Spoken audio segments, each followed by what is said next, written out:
e último encontro desse ciclo internacional de debates. Nós tivemos 2 encontros presenciais, e esse é o segundo encontro remoto.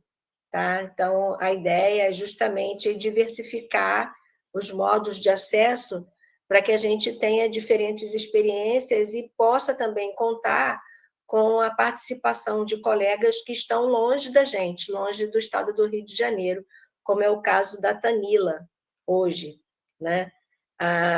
E também, quando a gente faz online, a gente favorece a participação de pessoas que estão em trânsito ou estão no momento do seu trabalho. Bom, hoje a gente tem a continuidade, então, né? O nosso primeiro encontro aconteceu de maneira presencial, lá na Faculdade de Enfermagem da UERJ. Nós tivemos uma pessoa presente e uma pessoa à distância, né? A pessoa à distância foi a nossa colega que estava terminando o doutorado e trouxe uma experiência, né, do doutorado de sanduíche, uma parte do tempo que ela viveu na Inglaterra, e aí ela falou um pouco sobre o modelo inglês, os avanços, as dificuldades, a gente pôde conversar sobre o que a gente pode aproveitar, né, da experiência de outros lugares. Depois a gente teve um encontro online. Nesse encontro online a gente conversou. Foi com quem mesmo, Jordana? Me ajuda. Foi com Lilian e Sandra. É isso, foi com Lilian e Sandra, obrigada. A Sandra e a Lilian falaram sobre a formação das especialistas, né, nos cursos no formato da residência em enfermagem obstétrica. Então, a Sandra Borges, coordenadora do curso de especialização em enfermagem obstétrica no modelo de residência, oferecido na Universidade do Estado do Rio de Janeiro, e não é Tani, faltou o nome. Lilian Guimarães. A Lilian falou sobre o curso de Salvador, na Universidade Federal da Bahia. Então, algumas diferenças, algumas aproximações, né? Ideias de como a gente pode seguir ampliando a formação das especialistas na toada do que se espera para competências e habilidades das especialistas na reforma obstétrica do Brasil.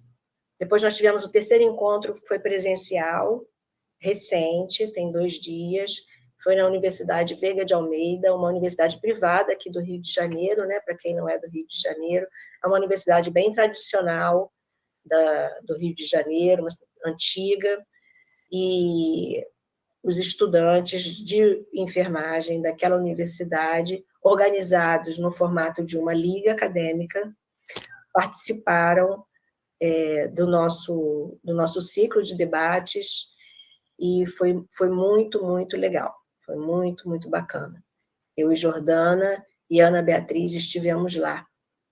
Um grupo de estudantes muito interessado, fazendo perguntas pertinentes, com interesse, inclusive, na nossa associação de especialistas.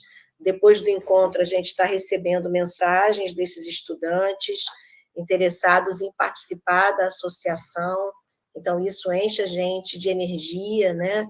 Porque é gente nova, gente jovem, com vontade de continuar um caminho que foi construído desde tanto tempo, desde antes de quem está hoje na associação, pelo menos aqui no Rio de Janeiro.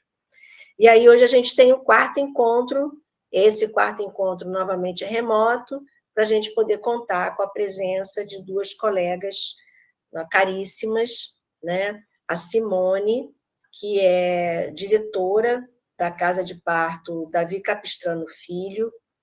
Simone é enfermeira obstétrica, ela é mestre em enfermagem pela Faculdade de Enfermagem da Universidade do Rio de Janeiro, da nossa UERJ.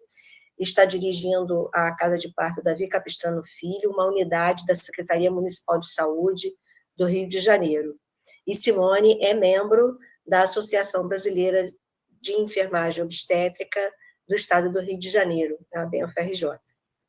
Estamos também com a professora mestre Tanila Amorim Glaeser, que é enfermeira obstétrica, é mestre e está no doutorado, é doutoranda pela Escola de Enfermagem da Universidade Federal da Bahia. Tanila é fundadora e coordenadora do coletivo Sobre Parto. É um coletivo para o cuidado, né, no parto domiciliar planejado em Salvador. Ela é também idealizadora do projeto EOZ, de acessibilidade ao parto domiciliar planejado. Tanila é autora do livro infantil De Onde Veio Meu Irmão, e é integrante do grupo interdisciplinar de estudos e pesquisas sobre parto domiciliar planejado, o GIEPDP, da Universidade Federal do Rio Grande do Sul. Acho que não esqueci nada. Falei tudo, Tanila? Falei tudo, Simone? Não, faltou falar uma coisa da Simone. A Simone é enfermeira de uma maternidade. Simone, você pode falar para mim, por favor? Faltou esse trechinho. Você está sem som. Você está sem som, Simone. Faltou falar da minha atuação no acolhimento e classificação de risco da maternidade, né, do Hospital Maternidade Alexander Fleming, há 15 anos, né, desde o início do projeto, e da minha segunda profissão, né? Colega de Marcele, psicóloga, atualmente trabalhando com saúde mental dos adolescentes e trabalhando também na questão da parentalidade, né? Que tem a ver com o nosso trabalho de enfermeira obstétrica, né? Quando a gente trabalha com a parentalidade, a gente trabalha com a família e esse ser que vai chegar, né, nessa família. Então, eu também trabalho essa questão da parentalidade saudável. Vejam vocês quantas aproximações, né? A gente tem esse jeito de fazer os nossos eventos, viu, Tanila, aqui no Rio. A gente procura ser formal, mas a gente não resiste. E aí a gente quebra protocolos de uma forma sistemática. É quase um protocolo quebrar protocolos por aqui, viu, Tanila? Então, a Simone é psicóloga. Estou me sentindo em casa. Estou me sentindo em casa com isso de quebrar protocolos, não se preocupe. Simone é psicóloga, eu também sou. Simone tem interesse pelo universo da parentalidade, está trabalhando com adolescentes. Eu também tenho. Simone, depois eu preciso me lembrar, vou aproveitar para falar aqui publicamente, mas eu preciso me lembrar de falar com você sobre o lançamento de um livro que vai ter aqui em Niterói, e é de um trabalho que a gente fez com a Prefeitura de Niterói, no Pacto contra a Violência. E aí a gente tomou parte da parentalidade no Pacto contra a Violência da cidade. E aí tem um capítulo lá que eu escrevi, eu preciso te chamar, se você puder. Sim. Então é isso. Nossa vida de enfermeiras é assim, a gente vai sendo descoberta aqui e ali, né? E aí vai ampliando a nossa atuação. Verdade. Bom, então, a gente vai começar a nossa conversa de hoje com a Tanila, né, que é a nossa palestrante de Salvador, da Bahia. Tanila vai falar com a gente a respeito do parto domiciliar. Vou deixar para você fazer a apresentação do que você vai falar, tá bom? Obrigada. Obrigada, Marcele. Ju, você bota, né? Você prefere? Gente, boa tarde. Prefiro, Ju. Eu vou começar aqui dizendo a vocês que antes da maioria entrar aqui, a gente estava falando, eu falo de Salvador, né, na Bahia, e embora esteja aqui de alcinha, a gente está numa chuva e o tempo fechou aqui, invernou em Salvador, então a internet está péssima. E aí, por isso, eu pedi a Jordana para ela passar esses slides que eu elaborei para a gente bater esse papo hoje. Então, se eventualmente eu fechar a câmera, espero que a minha voz siga aqui com vocês, porque é para facilitar mesmo essa conexão. Então, Marcele já me apresentou, para mim é uma honra estar aqui. Danila, desculpa, eu esqueci de falar uma coisa importantíssima. Diga, à vontade.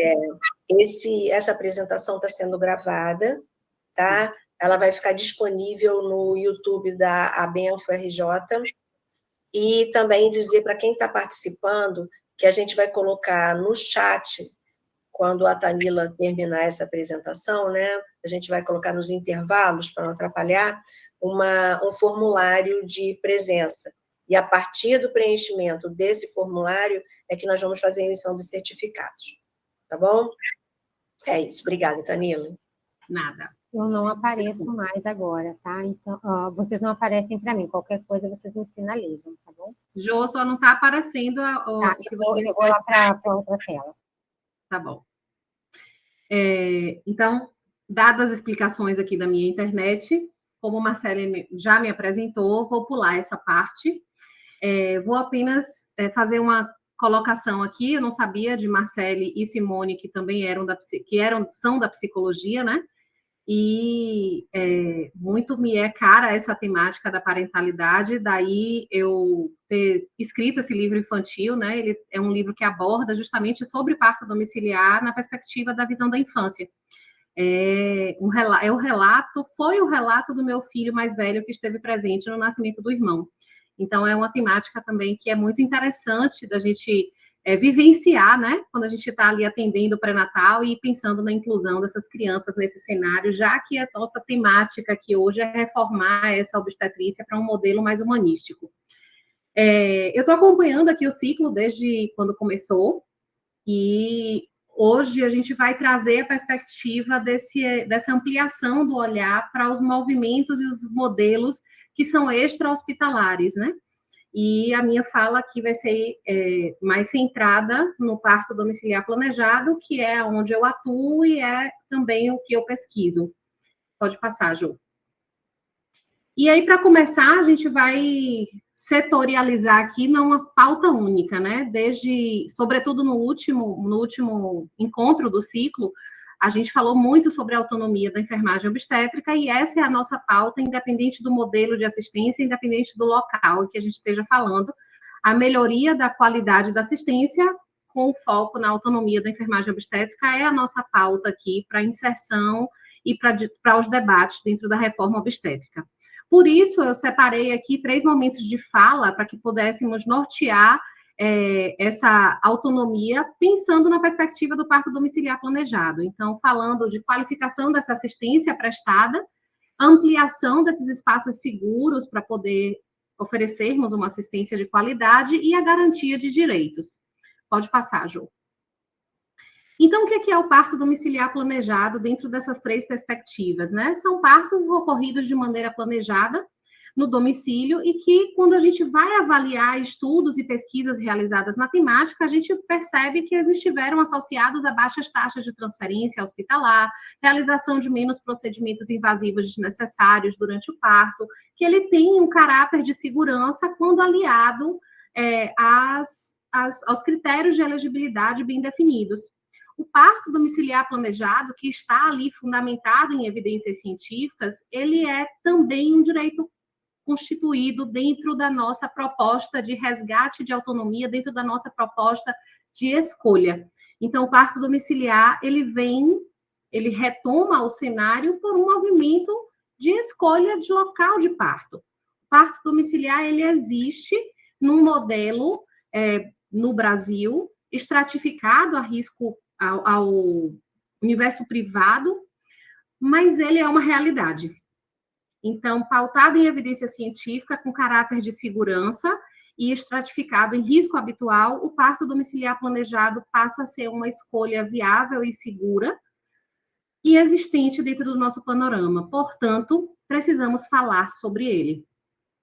Pode passar, Jô? E aí, quando a gente vai observar por que a gente está falando de parto domiciliar, a gente vai pensando na primeira perspectiva. Dá um enter, Jô?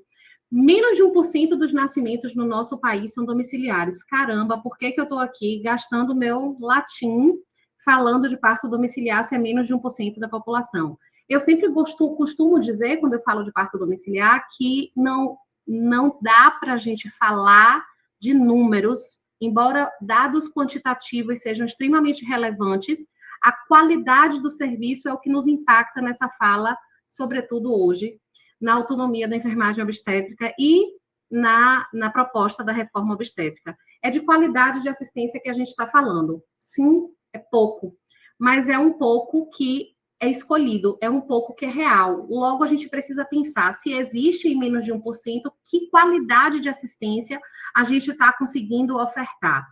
E se existe em menos de 1%, será que esse dado é fidedigno?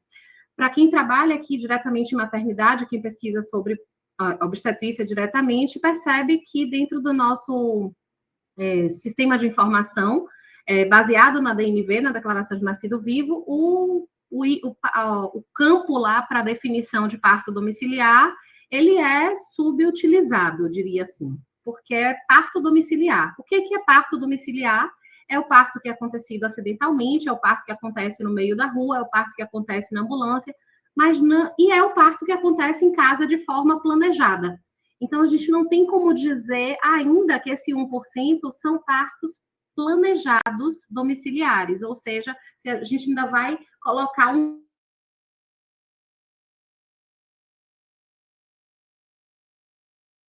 território brasileiro.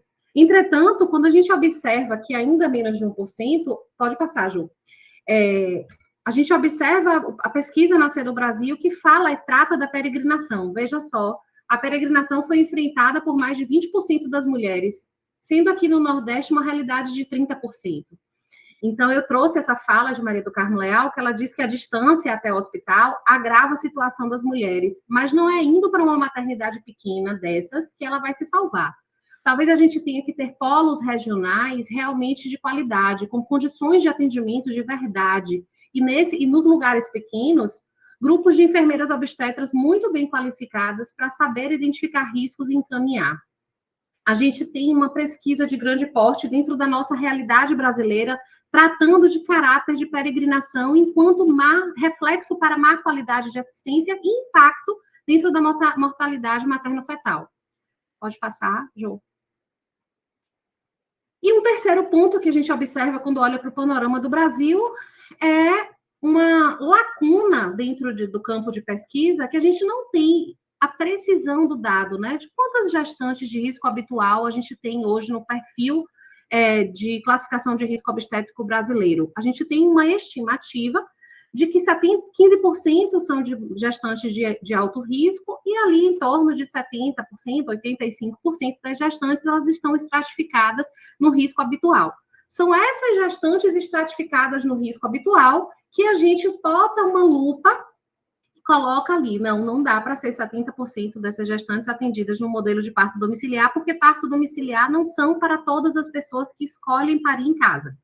Porém, 70%, 85% das gestantes de risco habitual, que são de risco habitual do nosso país, elas merecem um atendimento de qualidade e merecem e podem estar direcionadas aos centros de parto normal e também aos partos domiciliares planejados.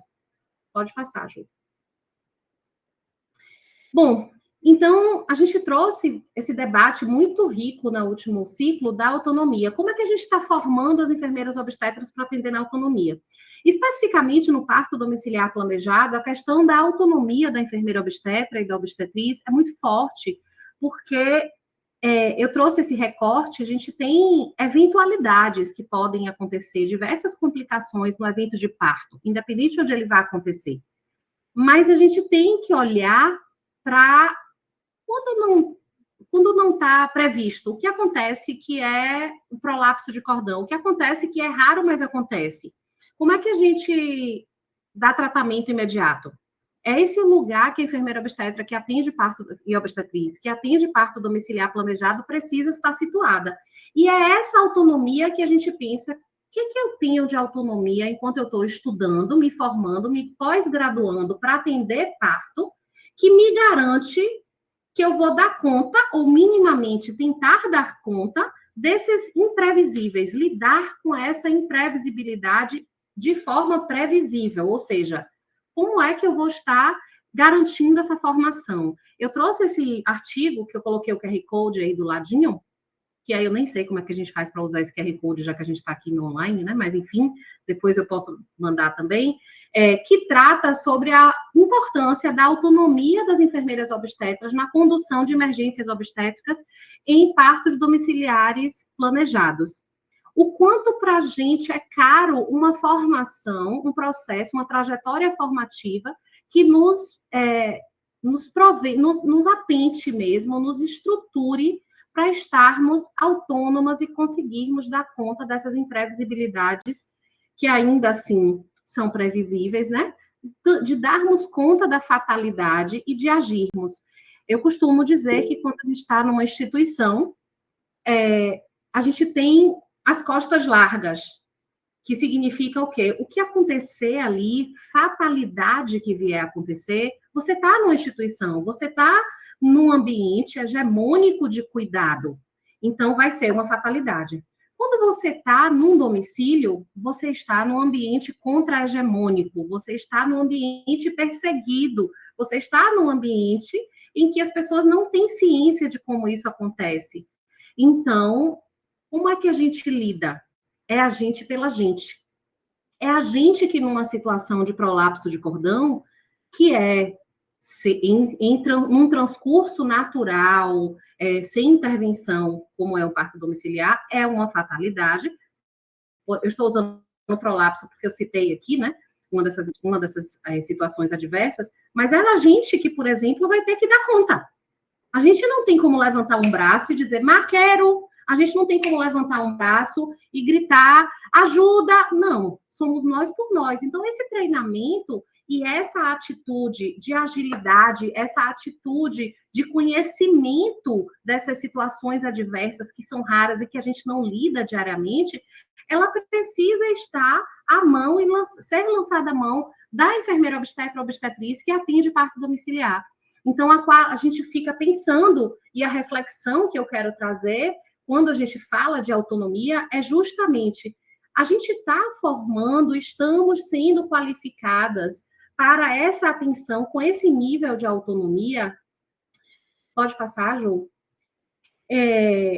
O que esse estudo traz para a gente? Né? Ele foi publicado, um artigo publicado em 2018, ele, embora velho, ele traz para a gente um alerta, ele é muito bacana de ler, muito gostoso de ler esse artigo. É uma pesquisa que foi feita em colaboração com a Organização Mundial de Saúde, com o objetivo de identificar e classificar futuras prioridades de pesquisas sobre cuidados maternos e neonatais de qualidade e a contribuição da obstetrícia para esses cuidados.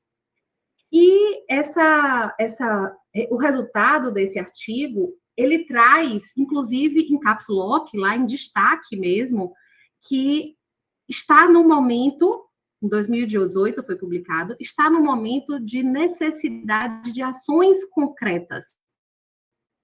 Esse artigo convoca a gente a pesquisar além do que a gente já está falando. A gente precisa focar em avaliação e implementação de modelos de cuidado que melhoram o bem-estar e segurança. É isso que ele está convidando a gente a pesquisar. Vamos lá, gente, vamos ver quais são os modelos, o que a gente pode trazer de ação concreta para atingir os objetivos de desenvolvimento sustentável. Então, é um convite e um alerta que a obstetrícia vem trazendo aqui. Eu já entendi a qualidade da assistência, o que ela precisa, mas na prática, cadê o custo-benefício dos modelos e da equidade? E a gente dá um salto aqui para 2025 com a recomendação da liderança das enfermeiras obstetras e obstetrizes no cuidado, mas a gente já está ouvindo isso há um tempo, a necessidade da gente pensar em refletir modelo com equidade e custo-benefício. E para que a gente reflita esse modelo com equidade e custo-benefício, está totalmente associado a como estamos formando. A que nível de autonomia nós estamos sendo formadas para atender em modelos extra-hospitalares que exigem esse nível de agilidade e de garantia de direitos. Pode passar, Ju.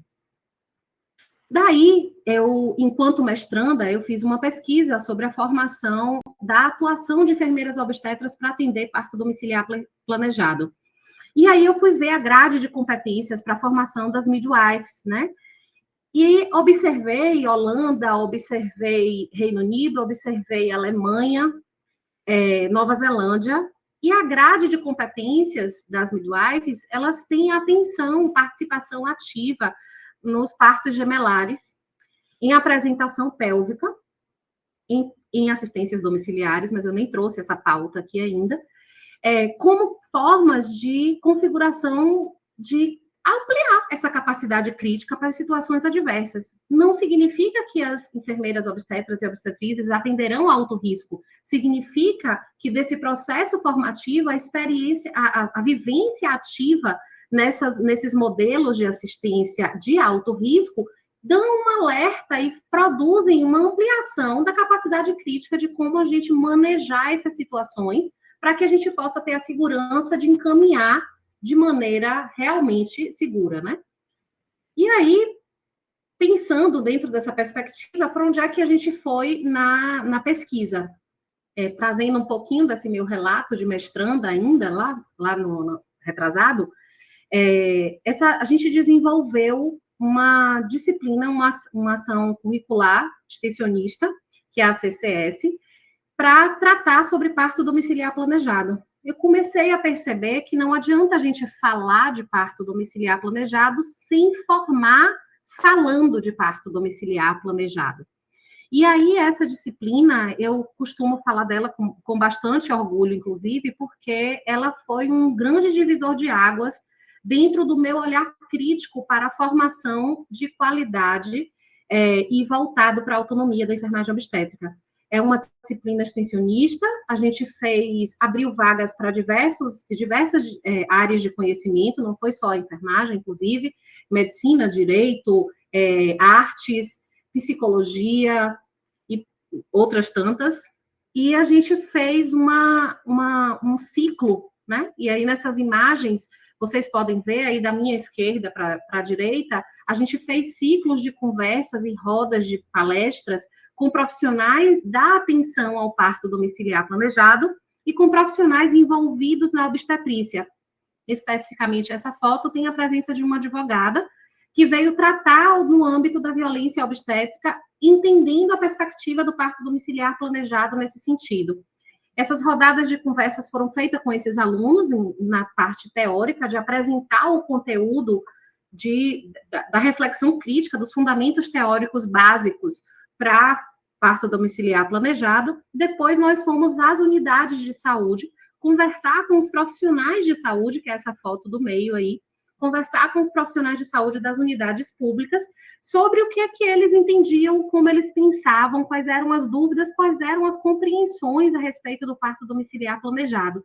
E foi, assim, um momento muito rico, porque os alunos puderam construir isso, né? Eles já foram instrumentalizados para essa prática, e puderam construir isso e perceber que, de fato, os profissionais estão na ponta ainda sem saber como se fala, sem saber que isso existe. Está muito associado ainda aos eventos de outrora, associados exclusivamente às parteiras tradicionais, cujas quais ainda existe. Aqui na Bahia a gente tem bastante ainda, mas não próxima aqui à região metropolitana. Mas há um desconhecimento muito grande do parto domiciliar planejado nas instituições cujas quais nós visitamos, e fizemos também uma expansão para os centros de parto normal, e aqui na terceira foto também a prática da CCS foi feita dentro do Centro de Parto Normal aqui de Salvador, para que esses alunos, esses discentes, pudessem fazer uma análise crítica. Que modelos são esses que estão sendo ofertados e qual é a compreensão acerca desses modelos que nós, discentes, teremos e que vamos conseguir passar adiante. A CCS ela já está na sua segunda edição, terminou agora, na verdade, o segundo ano, vamos continuar com esse modelo, mas foi uma forma que observamos. Se a gente quer falar de parto domiciliar planejado, quer pensar na perspectiva de melhorar a qualificação, a gente precisa trazer parto domiciliar para a universidade, a gente precisa trazer para a formação. E aí, como resultado, pode dar um enter, Jô, Como resultado da minha pesquisa de mestrado, eu identifiquei o que então, dentro da minha pesquisa, a gente apresenta enquanto elementos para estarem presentes na formação das enfermeiras obstetras que pretendem atuar em parto domiciliar planejado, e a identificação da aprendizagem básica do parto domiciliar planejado, entre cursos teóricos e práticos de parto domiciliar planejado, a necessidade dos cursos de emergência obstétrica e neonatal serem realizados dentro da perspectiva da assistência de parto domiciliar planejado, não apenas no modelo hospitalar e hegemônico. As vivências práticas de assistência a parto domiciliar planejado, elas têm que estar enquanto elemento do processo formativo. Logo, atualmente, a gente não tem como formar enfermeiras obstetras e obstetrizes e colocar um sonar embaixo do braço e dizer, vou atender parto domiciliar planejado, porque a gente não oferece esse modelo formativo.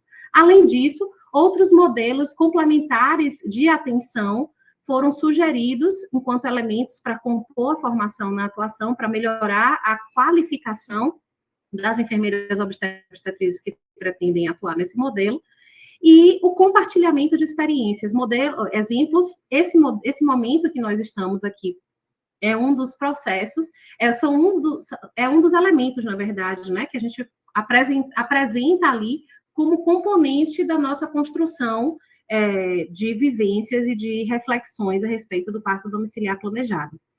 Um outro resultado do meu mestrado que eu não trouxe aqui é que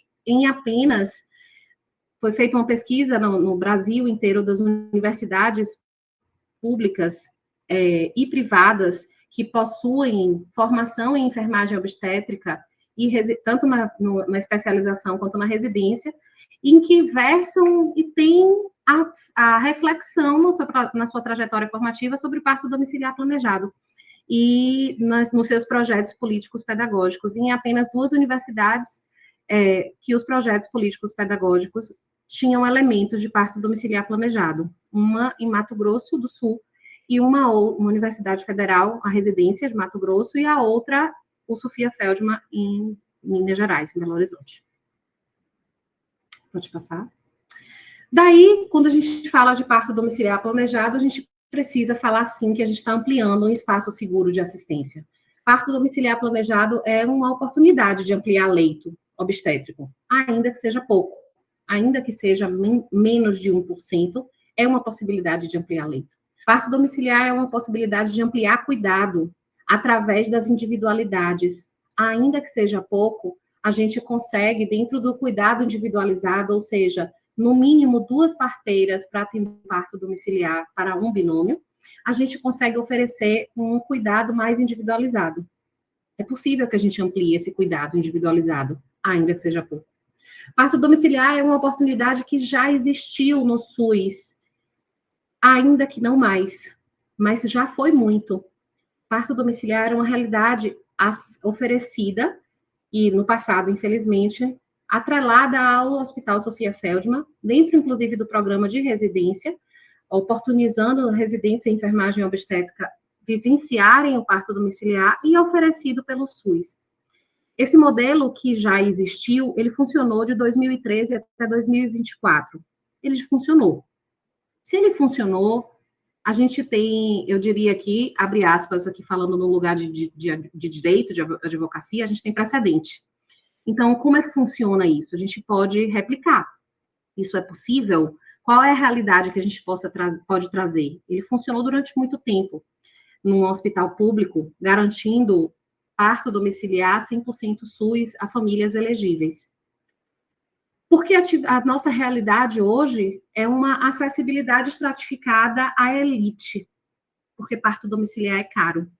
E parto domiciliar é caro porque tudo isso que eu falei é caro. Se formar para atender nesse modelo não é uma formação pública, a gente não tem formação pública.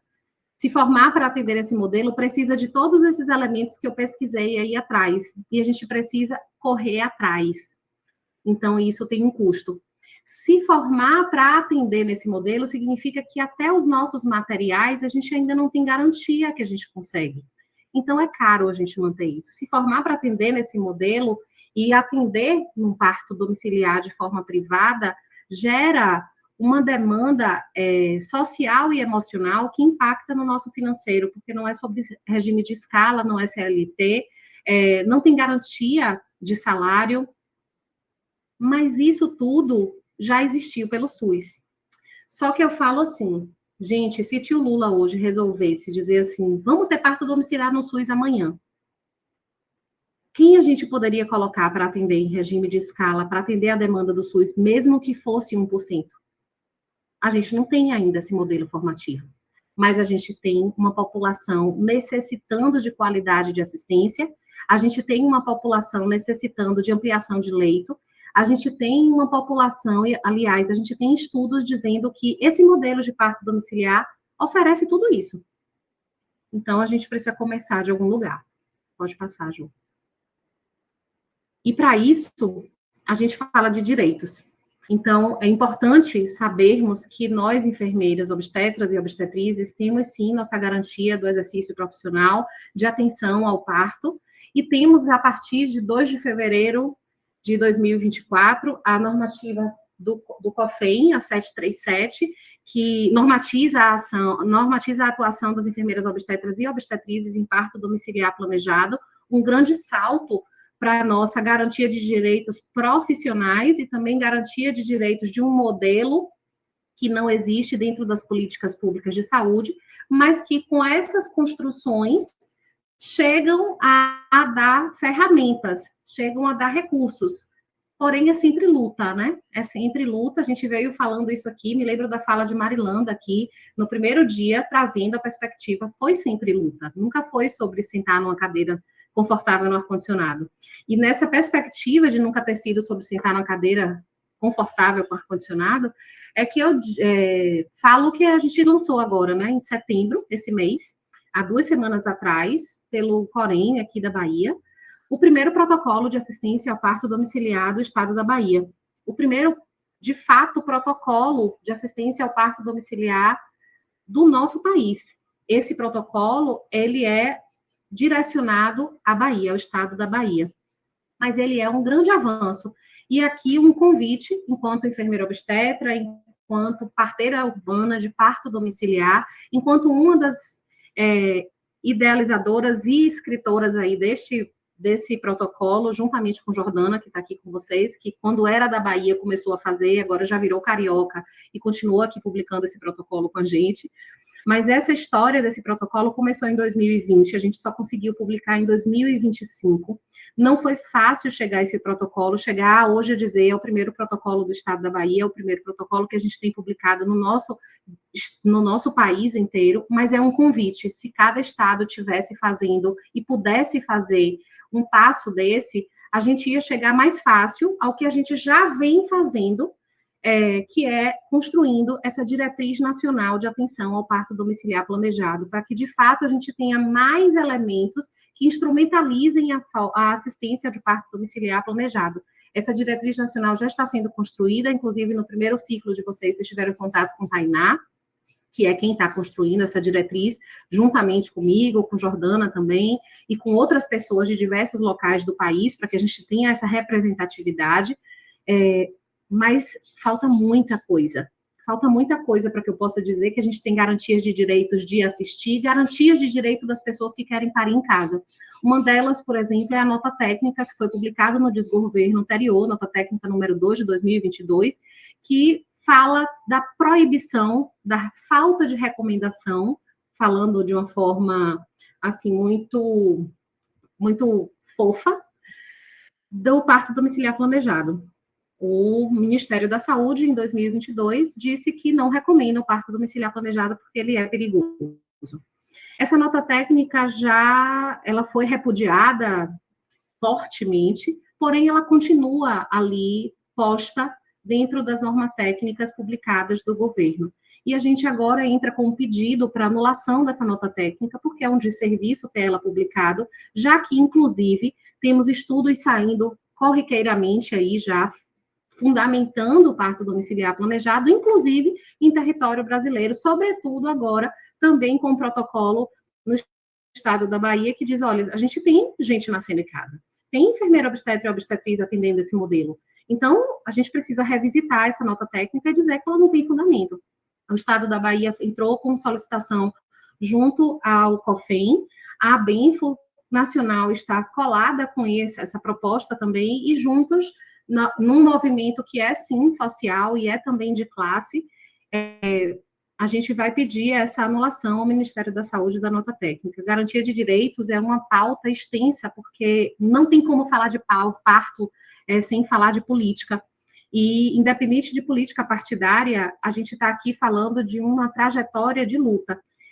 Hoje, a gente tem que fale sobre parto domiciliar planejado, a nossa lei do exercício profissional, a resolução 737, a gente tem o protocolo de assistência do Estado da Bahia, e a gente está rumo, muito breve, inclusive, a diretriz nacional de assistência a parto domiciliar planejado, mas nada disso ainda é política pública. Ela depende, sim, da formação, e ela depende de espaços que a gente possa discutir essa acessibilidade. E é isso. Eu agradeço. Jordana se atrapalhou todo, mas de qualquer jeito a gente já tinha terminado. Era só para dizer que o parto domiciliar planejado, ele vem aqui requerendo a força e a luta de todo mundo para que ele também caiba na reforma obstétrica. É isso, gente. Obrigada. Valeu, Jô. Deixa eu botar aqui para você. Muito obrigada, Tanila. Ótima colocação, agradeço bastante. Eu vou deixar para as pessoas que tiverem perguntas, escreverem no chat, se quiserem, ou guardarem a pergunta para vocês, quem vai escutar se ouve, e depois a gente abre para a discussão, tá? Que a ideia é que a gente consiga também avançar nas discussões hoje, tá bom? Simone, de primeira hora, fique à vontade, com seu tempo. Se tiver qualquer dificuldade, você me fala.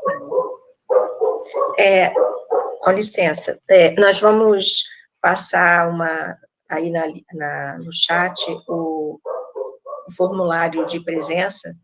Nós temos alguns estudantes, bastante estudantes entre nós, e eles precisam dos certificados de presença. Então, eu estou avisando que está passando, então, o formulário, daqui a pouco o primeiro, e depois da Simone a gente passa o segundo, para poder fechar a frequência, tá? Dos formulários. A gente já tem também mensagens para você, Tanila, de agradecimento, e também de que o protocolo da Bahia já está sendo baixado. A gente tem também o guia de boas práticas, né, do Corém São Paulo. Então, eu espero que cada vez mais conselhos do sistema COFEM-Corém se animem de publicar os seus documentos dirigidos aos seus estados. Maísa quer falar. Eu não sabia se eu podia falar. Eu botei a mão sem querer. Pode falar. Gente, boa tarde. É muito bom poder participar, né? Tá aqui e vendo, mesmo que nesses quadradinhos, eu sinto muito falta da presença, mas essa é a grande possibilidade. Tanila, parabéns pela sua apresentação, é muito bom a gente ver a continuidade, né, do processo. E eu acho que falar de parto domiciliar é muito importante, especialmente para que ele, de fato, possa ser uma política pública, né? Ele não é uma política pública, ele existe, e ele existe porque algumas mulheres que queriam parto domiciliar, dentro desse âmbito, né, como você falou, né, que não no urbano, e não com as parteiras profissionais, é uma outra forma de atender, e que elas existem e precisam existir, os lugares onde são os mais distantes, são outro perfil, outra história. Mas a gente está aqui, né, falando e quando a gente olha os resultados Eu estava lendo, Marcélia, a coisa lá da reforma obstétrica, né? A gente tem resultados tão ruins onde a gente tem mais recurso, né? No Sudeste, no Sul, a mortalidade materna, onde a gente tem mais recurso, tanto recurso, né, material, como profissionais capacitados, que isso não falta, a gente sabe que tem, é onde a gente tem os piores resultados, né? Então, eu só queria, não quero falar muito para não me estender, não é essa a intenção, é que vai abrindo muitas janelinhas na cabeça, né? Os partos domiciliares que a gente atendeu já estão adultos, né? Essas crianças estão com 20 anos, e então isso nos mobiliza muito. E eu tenho uma certa questão quando a gente fala que o parto domiciliar é caro.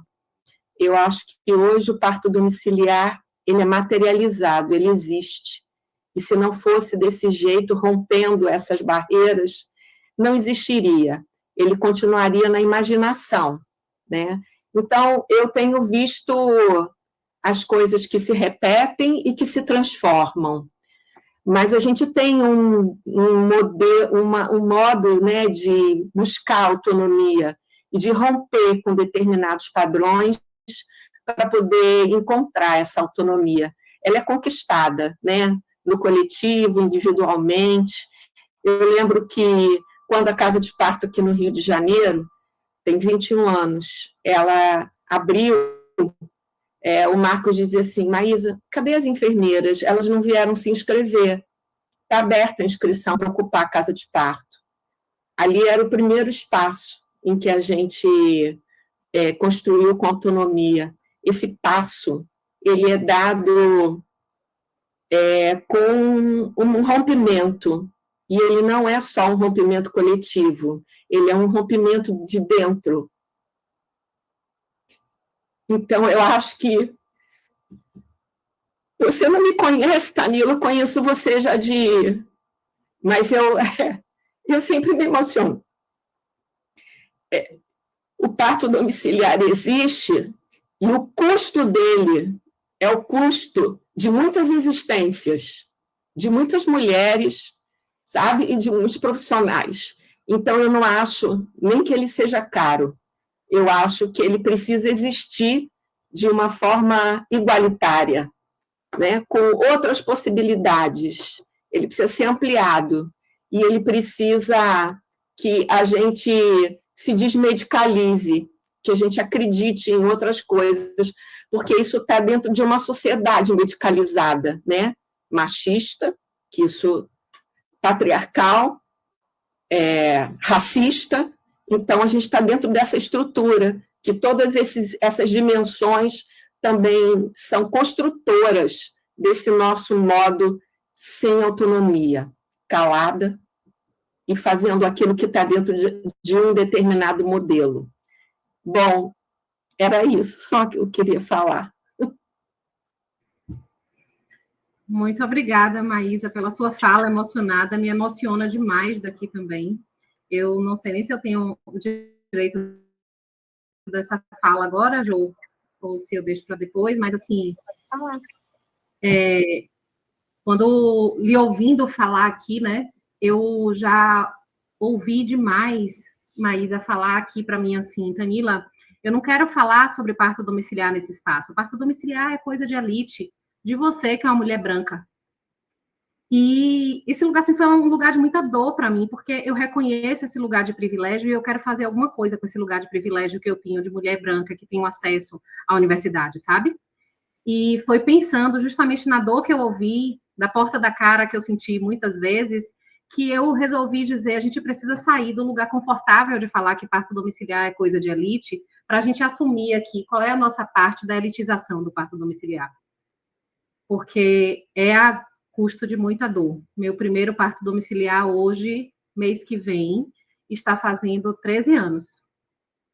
E há 13 anos atrás, eu comecei a apanhar. com uma palmatória que hoje me custa uma questão de saúde também. E é muito difícil para a gente, de parto domiciliar, tudo isso que a gente está vivendo.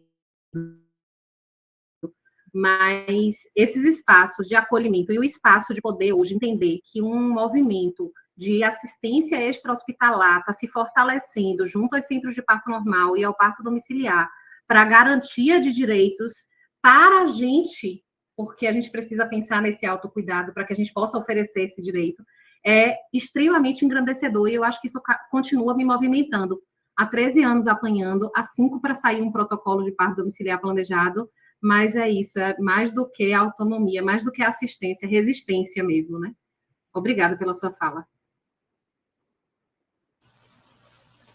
Obrigada, meninas. Eu vou passar a palavra para a Simone e depois a gente abre para... Tá, antes da Simone abrir o microfone, avisar que o formulário que eu falei está no chat, tá? Obrigada. Olá, boa tarde para quem eu não cumprimentei. Eu sou Simone, enfermeira obstétrica, diretora da Casa de Parto atualmente. E, assim, a fala de vocês me faz lembrar quando eu assumi a casa ano passado, né, em junho do ano passado, embora esteja atuando aqui desde a inauguração, né, em 2004, há 21 anos nessa casa, passei por vários momentos. E, quando eu assumi a direção, mudei, né, a posição no tabuleiro de xadrez, né, porque aí você passa para a gestão e você tem um novo olhar, né?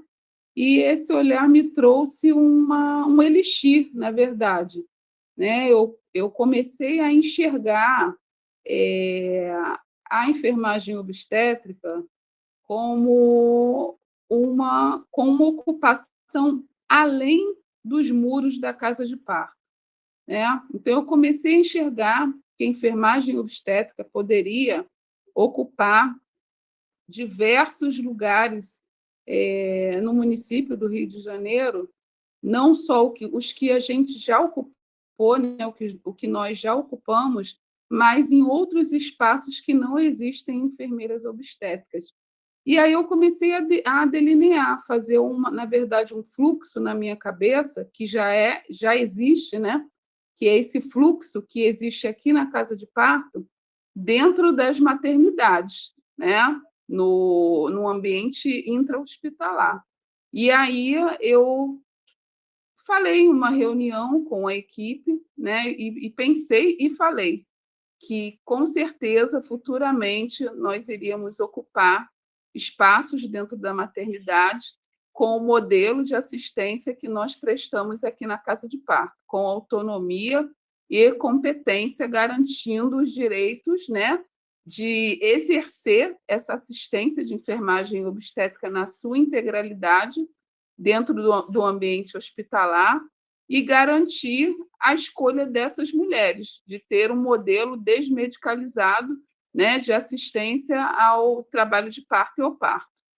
E aí, as pessoas, né, da reunião, na verdade, a equipe ficou me olhando como se eu estivesse sonhando, né, como se eu estivesse delirando, né? Simone está ficando doida. Como é que a gente vai prestar uma assistência como acontece na casa de parto dentro do hospital, né? Porque sempre se entendeu que quem são os donos do hospital, né? Na verdade, não é a enfermagem. Então, embora estivéssemos em grande contingente dentro das maternidades, né? Entendesse que sem a enfermagem a maternidade não funciona, mas, na verdade, a categoria não tem esse empoderamento, né? Nós precisamos de empoderamento. Assim como a gente trabalha as mulheres para o momento do trabalho de parto, do parto, né? Entendendo que elas precisam ser empoderadas, eu penso que nós precisamos também empoderar a nossa categoria, para que ela entenda que nós temos vários espaços e que podemos ocupar e que temos essa competência, né? Que temos essa autonomia, que temos esse empoderamento, então a categoria precisa ser sensibilizada para ocupar os seus espaços, né? E aí, pensando nesse sentido, né, de ocupação, lá em junho, né, de 2024, eu, de repente, me deparo com uma reforma já da enfermagem obstétrica, né? E aí, essa reforma já, ela me trouxe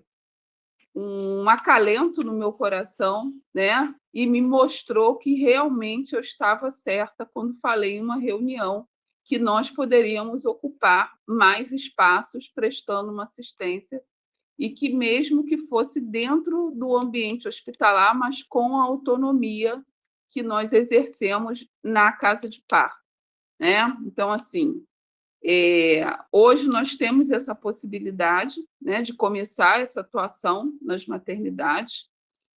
Eu recebi uma solicitação de um profissional que atua, né, um profissional médico que atua na maternidade, de elaborar um projeto para a atuação das enfermeiras dentro da maternidade, desde o acolhimento e classificação até a alta dessa mulher no puerpério.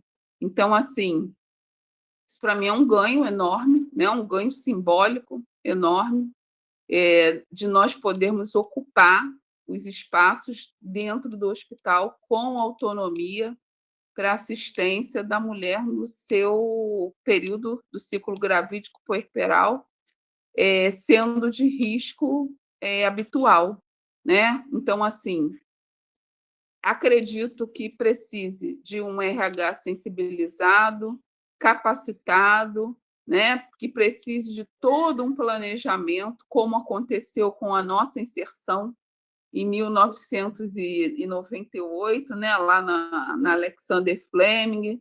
Então, nós, naquela época, nós participamos de treinamentos, né? De sensibilização, até de sensibilização da própria equipe que existe já dentro do ambiente hospitalar, né? Então, assim, a minha fala aqui é uma fala, na verdade, de encorajamento, né? De empoderamento da categoria e de afirmar que nós, durante toda essa existência da casa de parto, há 21 anos, nós estamos trabalhando na elaboração, na verdade, na formação de uma enfermagem obstétrica qualificada, né? Que é a residência. A residência ela nasce junto com a...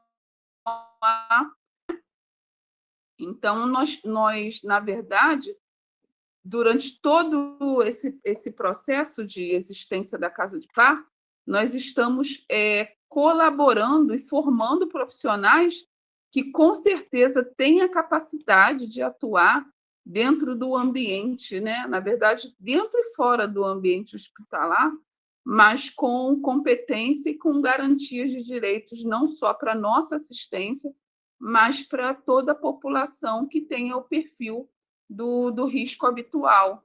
Então, assim, a minha fala é essa, é uma fala de encorajamento, né, de acreditar o quanto nós somos capazes, e a casa de parto, durante esses 21 anos, ela provou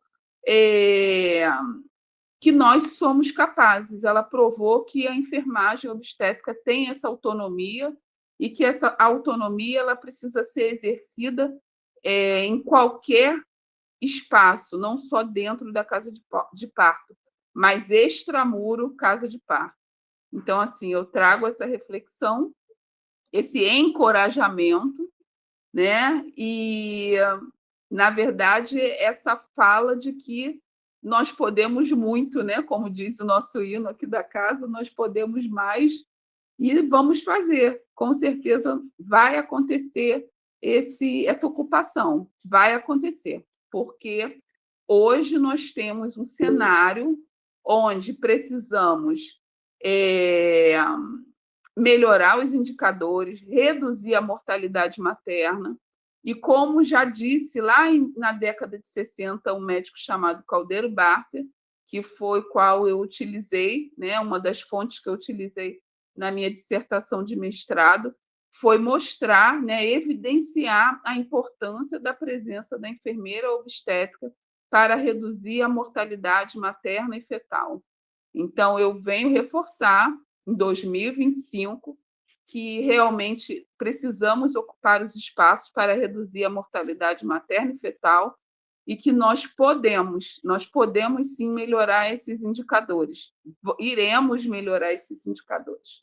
Já existem muitas evidências científicas que mostram o quanto a enfermagem obstétrica colaborou no cenário, né, nesse campo da obstetrícia, para melhorar os indicadores e se desenhar uma assistência mais humanizada, né, mais qualificada para o ciclo gravídico puerperal para as mulheres de risco habitual, né? Entendendo que o profissional médico ele é capacitado, né, e formado para atuar no pré-natal, né, ou melhor, para atuar na assistência médica para cliente de alto risco, nós também temos essa competência, essa autonomia, essa formação para atender as mulheres de risco habitual. Então, se nós conseguirmos delimitar e prestar essa assistência para as mulheres de risco habitual, com certeza nós teremos mais profissionais envolvidos, né, mais profissionais médicos livres para atender as mulheres de alto risco. Então, com isso, nós teremos também uma melhora da qualidade da assistência para essas mulheres de gestação de alto risco, né? E, com isso, com certeza, nós melhoraremos os indicadores e reduziremos a mortalidade materna e fetal. Então, essa é a minha fala, que eu trago para reflexão do grupo, né? E encorajamento, em sensibilização e empoderamento. Obrigada, Simone.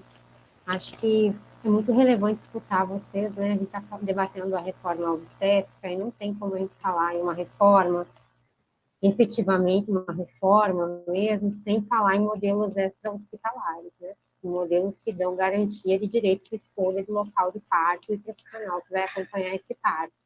Então, eu acho que são falas complementares, são dois modelos de assistência, né, que não são dentro da hegemonia, né, daqueles 99% que a Camila trouxe, mesmo assim são muito diferentes, né? A gente trabalhar com uma casa de parto, com parto domiciliar, embora sejam ambientes extra-hospitalares, também tem diferenças, né, na condição, enfim, e até na forma com que é conduzido quando necessário uma transferência, que a gente não abordou aqui, mas também tem algumas diferenças.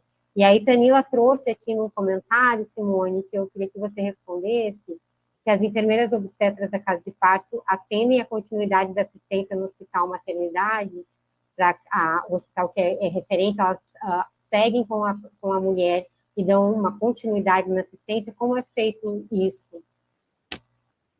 Então, as clientes que são transferidas para o hospital maternidade, elas são encaminhadas com uma ambulância, né, que fica baseada aqui na unidade. Nós temos um canal de comunicação, que é o WhatsApp, onde a gente envia os dados dessa mulher, né, qual é a indicação da transferência, e essa mulher, quando ela chega na maternidade de referência, ela já chega com um prévio, né, uma prévia do quadro dela para a equipe que já está lá aguardando.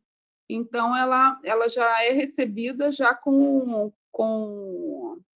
conhecimento prévio da equipe do quadro que ela está apresentando e da conduta mais adequada e pertinente para aquela demanda que ela leva para a unidade de referência, né? Geralmente, são clientes que apresentam sinais de risco em todo o período, né? Na verdade, no pré-natal, ou no trabalho de parto, ou no parto, ou até mesmo depois do parto. Se o bebê apresentar alguma alteração que precise de uma avaliação da neonatologia, a gente faz essa transferência, esse encaminhamento. tá? E aí a cliente vai dar continuidade na maternidade de referência, mas ela só fecha o ciclo aqui na casa quando ela finaliza todo o fluxo que as clientes percorrem aqui, que, na verdade, depois do parto tem o 3º e o 6º dia, né, de avaliação do puerpério, não só da mulher, mas também, né, do seu bebê, 3º e 6º dia, e, se necessário, agendamos o 10º dia, que é geralmente para avaliar, né, a adaptação da amamentação, a questão do coto, né, se o coto está adequadamente cicatrizado, né, se o bebê está ganhando peso adequado, né? Então, tudo isso a gente avalia no puerpério. Então, ela só fecha o ciclo quando essa cliente tem condições de dar continuidade lá no acolhimento mãe-bebê da clínica da família, para dar continuidade na puericultura, né? E na sua caderneta de vacinação. E ela vem para um último encontro, que é uma roda de conversa, para a mãe informar como é que está sendo esse momento da maternidade. Então, assim, a cliente ela é encaminhada para a maternidade de referência, é atendida a demanda dela lá na unidade, e depois ela retorna para a casa de parto para poder fechar o fluxo de atendimento aqui. Tá? Não sei se eu respondi. Eu queria fazer um complemento, Simone. Acho que você podia mencionar o fato da ambulância de transferência ficar baseada na casa. Sim, eu falei. Quem está tripulando a ambulância, que também está ali no quintal, fica todo mundo no quintal. Logo que a casa inaugurou, nós tínhamos uma ambulância que ficava com uma técnica de enfermagem, né? E quando nós tínhamos a necessidade de transferência, saía, né, um enfermeiro da equipe e ia com essa cliente e a técnica de enfermagem da ambulância para a maternidade de referência. Com o tempo, mudou, né? Nós mudamos esse protocolo, e aí agora nós temos a ambulância da cegonha, né? Não foi de agora, a gente já tem um tempinho que as ambulâncias terceirizadas saíram da unidade, e hoje nós temos a ambulância da cegonha, que é tripulada por uma enfermeira obstétrica que acompanha essa cliente até a maternidade de referência. Tá? Funciona dessa forma. A pergunta era para saber se eles acompanhavam lá dentro, né? Eu vi agora aqui. Eu li agora, então. A pergunta que foi feita no chat é que se essa enfermeira ela dá continuidade ao atendimento lá na maternidade de referência, né? Isso. Então, ela não dá continuidade. Essa cliente ela vai ser encaminhada para a maternidade de referência, e aí ela vai seguir sobre os cuidados da enfermagem obstétrica lá da maternidade de referência. A enfermeira daqui não sai da unidade para prestar assistência lá na unidade de referência, não sai. Ela vai dar continuidade com a equipe lá da maternidade de referência. Sim, mas é com a enfermagem obstétrica de lá, Simone? Eu estou perguntando mais porque, assim, quando a gente fala de modelo extra-hospitalar, né, a gente sempre fica pensando também nessa continuidade da assistência, né? Quando saiu do centro de parto normal ou do parto domiciliar. E essa continuidade que, às vezes, pode ser por uma continuidade que ainda persegue uma assistência da enfermagem obstétrica. Então, a sua fala, né, sua dúvida, ela me reportou agora o início da casa, né? Quando a casa iniciou, nós, da equipe da casa de parto, nós fazíamos os plantões de complementação na maternidade de referência, né? E aí, quando a cliente saía transferida daqui, ela era recebida pelos profissionais que também eram da casa, porque eles estavam complementando a carga horária lá. Com o tempo, a casa ela ganhou um vulto, né, e aumentou a demanda de assistência, e aí esses enfermeiros que complementavam na maternidade de referência precisaram vir fazer essa complementação aqui. Então, assim, o que você está falando me remete uma importância realmente de se dar continuidade a um modelo de assistência, né, que é um modelo prestado dentro da unidade. Isso não acontece desde o início, desde que as enfermeiras passaram, nós, né, passamos a fazer a complementação aqui, houve uma modificação nesse modelo, porque aí a cliente já vai para uma outra unidade com um grupo diferente, né? Então, é o que acontece aqui. É o que acontece aqui no momento, né? Logo no início era da forma como você acreditou que pudesse ser, né? De ter uma equipe da casa lá na maternidade de referência. No começo foi assim.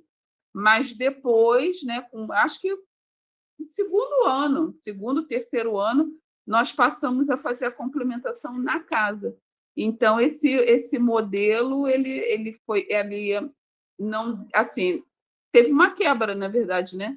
Porque você aí tem um grupo diferenciado do grupo da casa de parto, né? E isso com certeza, acaba deixando a mulher até um pouquinho frágil, né, com relação à intenção dela, né, de ter aquela assistência diferenciada, porque você acaba tendo um grupo que tem uma visão hospitalocêntrica, né? Um grupo que está lá na maternidade e que vai prestar uma assistência que não vai ser exatamente como o modelo da casa de parto, né? Então, não acontece dessa forma hoje. Não acontece. Obrigada. Eu vou pedir para quem quiser falar, ir levantando a mão, que aí a gente vai colocando em ordem. Eu queria perguntar, aproveitar enquanto vocês estão elaborando as perguntas, perguntar para a Tanila, diante da realidade que a gente tem agora, Tanila, como, observando isso, né, como você acha que a gente pode implicar a gestão, qual o papel da gestão para tornar o parto domiciliar planejado uma realidade, né, mais acessível, ter mais entrada? Como você pensa isso? Pensando também nesses prejuízos, no prejuízo que foi, né, o fechamento, o encerramento, espero que temporário da Sofia Feldman com assistência ao parto domiciliar e, enfim, as residentes de lá também perdendo essa oportunidade de participar. Então, eu acho que uma das implicações é um pouco disso que eu estava agora falando com Simone. Eu penso que o centro de parto normal os centros de parto normal, as casas de parto, eles são os modelos que favorecem muito a aproximação ao parto domiciliar planejado. E é um modelo que está instituído enquanto política pública. E aí o convite fica sempre pensando, Jô, que primeiro, a gente refletir esses entraves que existem no centro de parto normal, que a gente precisa modificar e melhorar e aclarear para que a gente consiga fortalecer o parto domiciliar. Então, quando eu perguntei a Simone essa questão do modelo da continuidade da assistência, não era apenas pelo afeto mesmo das mulheres, das gestantes, com a equipe e com aquele modelo de cuidado, porque a gente defende muito, né, esse protagonismo, que quem vai parir é a mulher, independente de... Mas pela continuidade do modelo de assistência. E aí eu penso que a gestão ela precisaria se implicar no respeito ao cuidado continuado pela assistência da enfermagem obstétrica, sobretudo no que já existe de política pública, que é a CPN, né, que são os centros de parto e as casas de parto normal. Então, eu acho que eu acho não, né, as pesquisas estão dizendo, não sou eu, que um dos nossos grandes entraves de entrar numa política pública enquanto parto domiciliar planejado é essa rede de cuidado de continuidade. Então, a gestão, ela poderia estar acessível à autonomia da enfermeira obstetra para que estivesse acessível a um modelo de cuidado liderado por enfermeira obstetra, para que aí a gente conseguisse ter uma acessibilidade ao parto domiciliar planejado. Eu acho, e aqui em Salvador é um movimento que a gente vem começando a fazer, sobretudo agora com o protocolo, estando próximo ao SAMU, a vigilância epidemiológica e as universidades, apresentando um modelo de parto domiciliar a fim de construir essa rede. Então, a gente vai, nas universidades, além daqui da UFBA que eu estou, mas falar o que falar como é esse modelo, começar a tornar o parto domiciliar normalizado a escuta dentro do que é parto domiciliar de verdade, né, baseado em evidência científica, com o senso comum, com o conhecimento tradicional, associar isso tudo e apresentar. Normalizou ao ouvido, a gente precisa, então, que esses profissionais respeitem a gente enquanto a gente chega. O nosso impacto hoje são as transferências. As transferências de parto domiciliar é onde a gente vive a maioria, se não a totalidade, das violências profissionais obstétricas e todos os outros níveis, porque a gente não tem continuidade da assistência.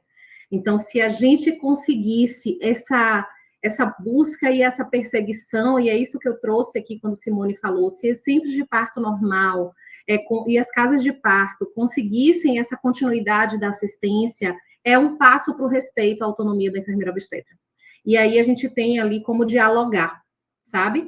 Aqui a gente viveu em Salvador, no ano de 2023, o fechamento do Centro de Parto Marieta de Souza Pereira, que era a Mansão do Caminho, que era o nosso único centro de parto normal, de fato, e realidade, né? E extra-hospitalar. E foi um impacto muito grande. Além de termos esse fechamento, a gente conviveu durante muitos anos, ele abriu aqui em 2011, a gente conviveu por muito tempo com um impasse de transferência de parto domiciliar do próprio centro de parto normal.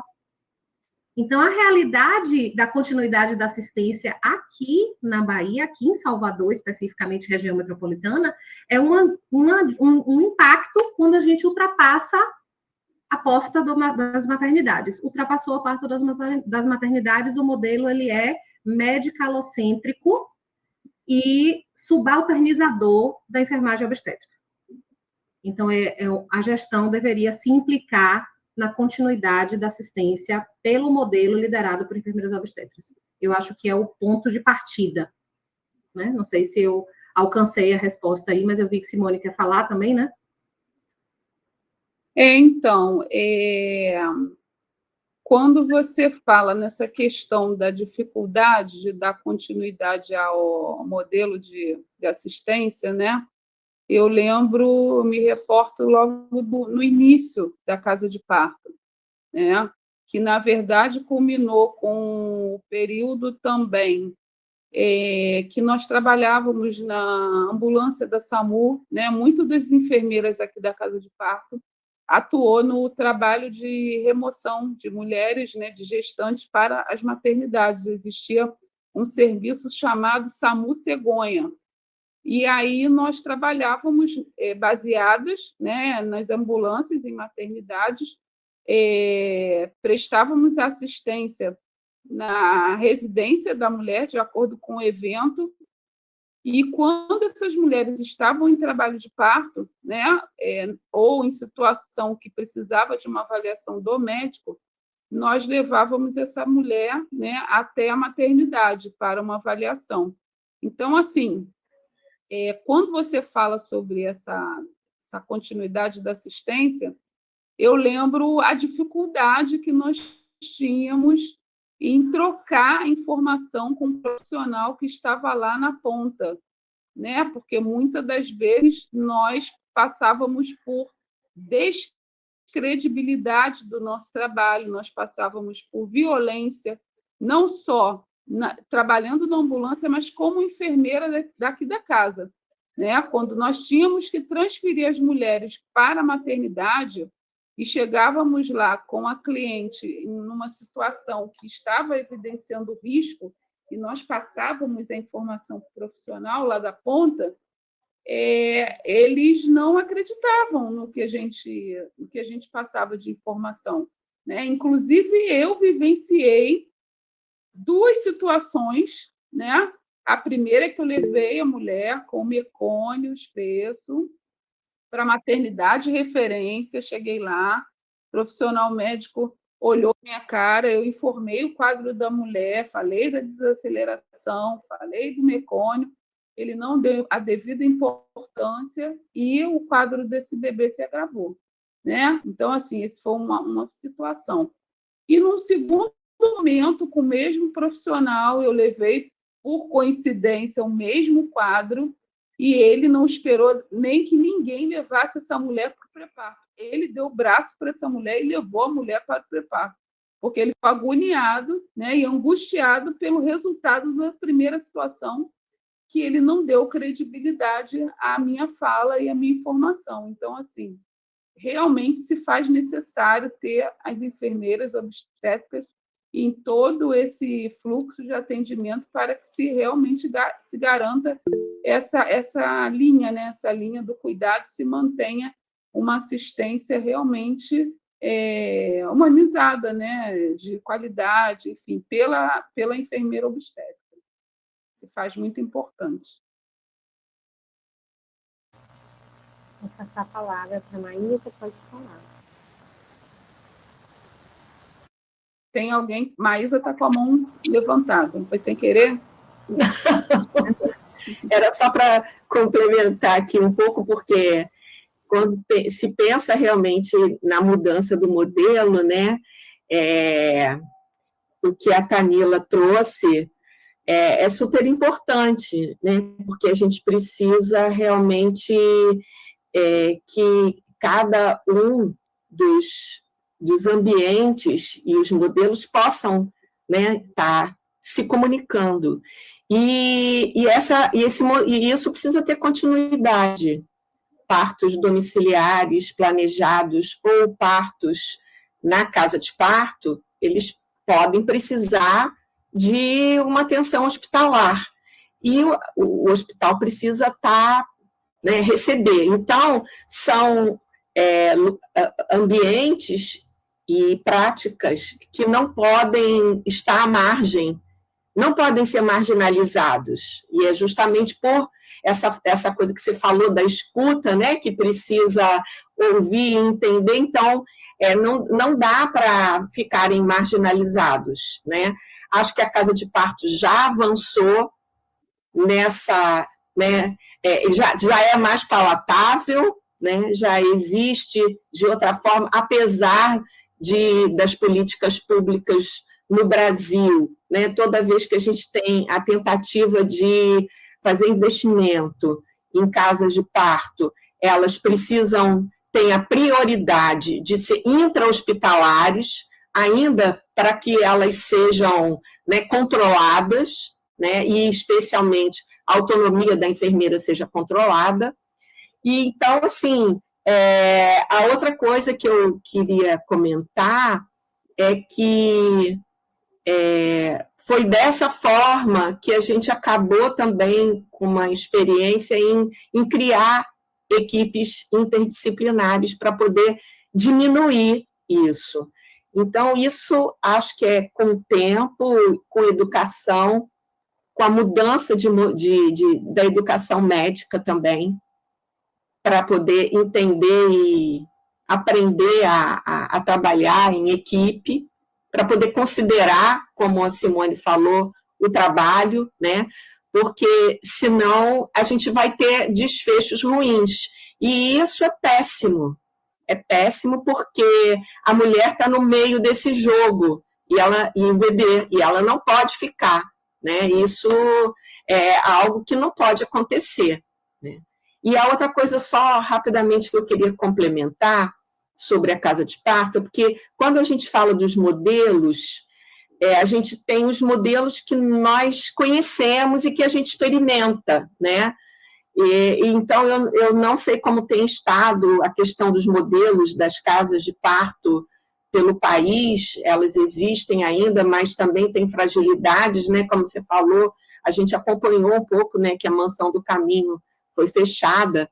A casa de parto no Rio de Janeiro, ela é uma casa de parto que pertence, é um aparelho que pertence à Prefeitura do Rio de Janeiro. Então, fazer parte do sistema, né, acho que é uma coisa que vai favorecer também o parto domiciliar ser compreendido na sua necessidade de fazer parte do sistema. Então, ele vai ter que estar vinculado a uma maternidade e à universidade para poder todos esses elementos, né, essas dimensões estejam conversando, né? e faça um planejamento ampliado dessa assistência que vai ser prestada lá na ponta. Então, a Casa de Parto do Rio, ela também atende o pré-natal, porque outra coisa é você oferecer para as mulheres um tipo de assistência que muitas vezes elas também não estavam acostumadas.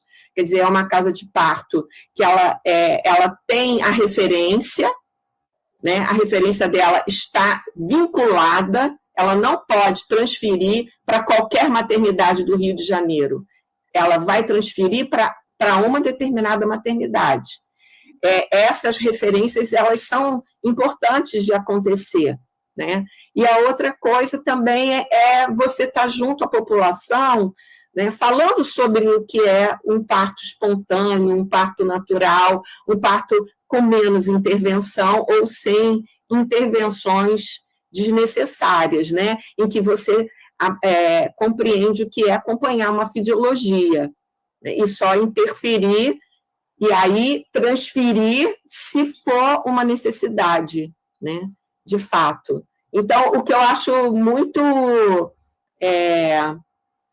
bom mesmo da Casa de Parto do Rio de Janeiro, que tem essa experiência há 21 anos, é ela abraçar todo o ciclo gravídico puerperal, não tem outra palavra por enquanto, mas olhar para a mulher na sua integralidade, desde o pré-natal até que ela volte à sua... Eu estava uma vez na Casa de Parto, acompanhando alunos no pré-natal, e aí uma das alunas, que era nessa época era especialização, ela falou assim, professora, peraí, eu vou ali olhar essa paciente, porque eu a transferi essa noite. Eu estava trabalhando na ambulância, eu fui à casa dela e fiz a transferência aqui para a casa de parto.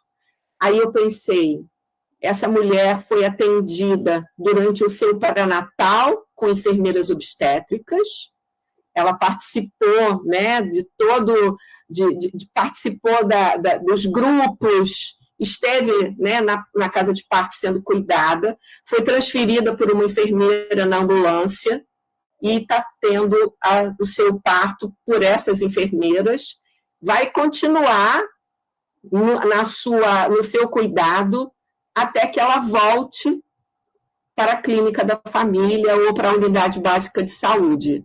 Então, é pensar numa continuidade realmente de cuidado em que numa mulher que tenha o risco habitual, ela pode ser integralmente cuidada por uma equipe de enfermagem.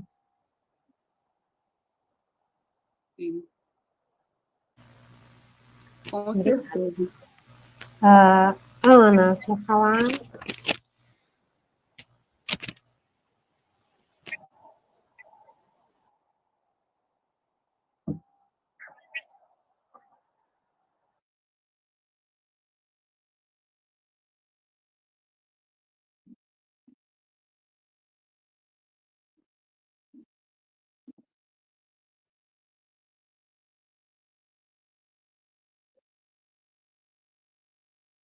Olha,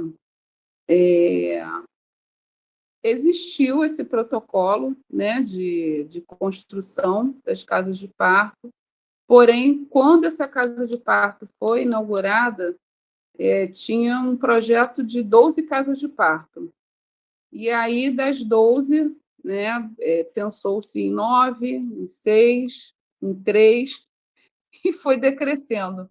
Então, assim, só foi construída essa casa de parto, as outras possíveis, né, as outras 2 unidades não foram construídas, inclusive chegou um momento que, além de construírem uma, queriam fechar essa que construiu. Né? Houve essa intenção de abafarem a nossa voz, como diz a música, né? Mas aí, como não estávamos a sós, conseguimos sobreviver. E estamos aqui há 21 anos. Mas existiu um projeto, sim, de existência de mais casas de parto. Mas esse projeto evaporou-se.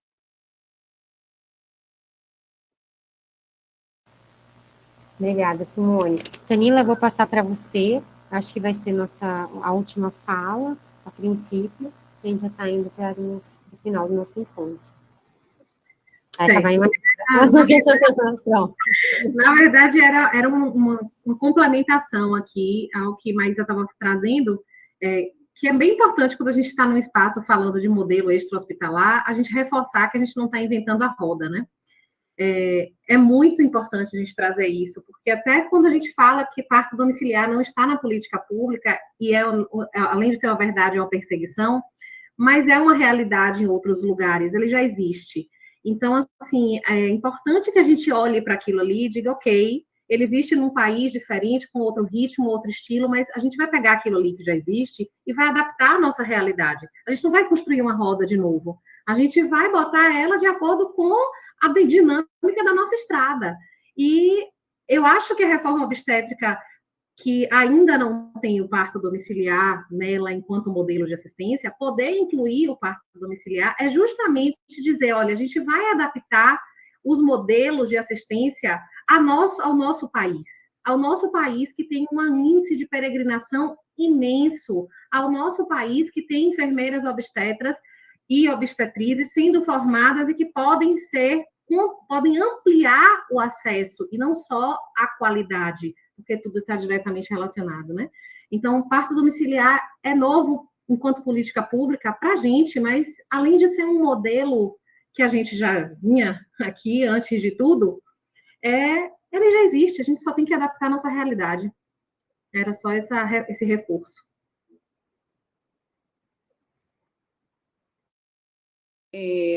Só para complementar, eu gostaria de lembrar que nós precisamos também de estarmos fortalecidas com eixos, né, que vem de encontro com nosso modelo de assistência, né, e que nos deu um amparo, como nós precisamos estar fortalecidos do eixo judiciário, né? Precisamos estar fortalecidos com os parlamentares, com o eixo legislativo, né? Precisamos estar fortalecidos com a academia, precisamos estar fortalecidos com o eixo político-social e ter uma consciência política para que a gente possa seguir, para que a gente possa permanecer nos campos já de atuação e que a gente possa ocupar mais cenários.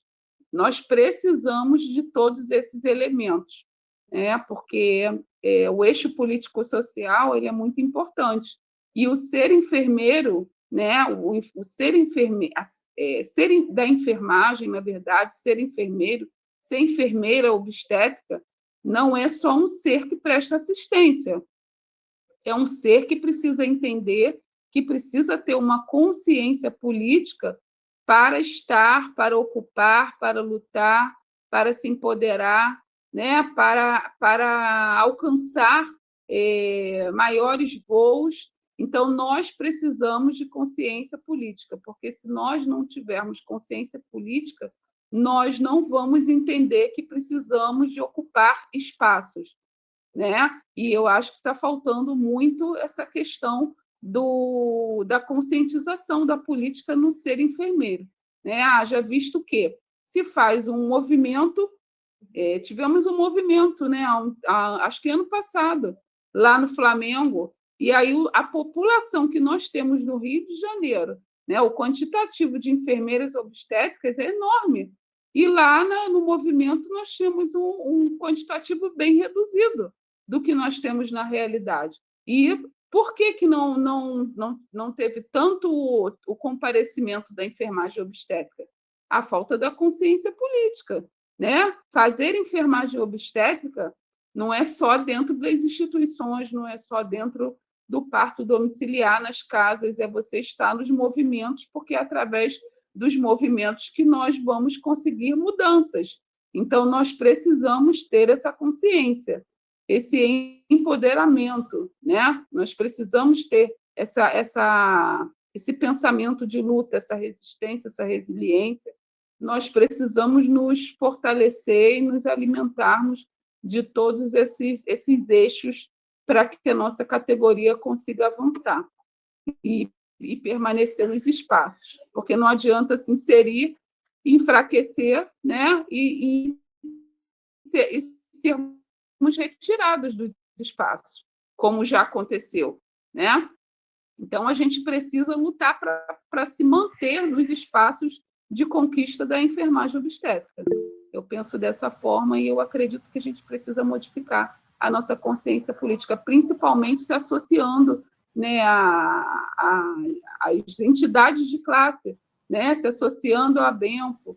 Né? Inclusive, eu até falei com a Marcele, né, porque eu quero incentivar o pessoal da unidade a se associar e, de repente, a gente fazer até um trabalho de incentivo nas outras unidades, né, de falar mais sobre a associação, de incentivar para que esses profissionais possam fortalecer a categoria através dessas associações. Né? Eu acho super importante, super válido, nesse momento, principalmente.